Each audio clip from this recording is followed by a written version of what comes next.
tsinelas at sapatos. Alam nyo bang isa ito sa worst invention ng tao para sa katawan natin?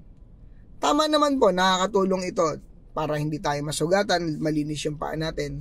Pero dapat mas malalim nating maintindihan na yung grounding ng katawan natin sa Mother Earth na responsable or nakakatulong sa ating digestion, detoxification, repair, cell regeneration, paano lalakas yung immune system natin, yung nakapaa tayo o grounding. Na hindi na yan nangyayari ngayong kadalasan dahil puro semento na yung kapaligiran natin or tayo'y palaging nakasapatos at saka sinelas.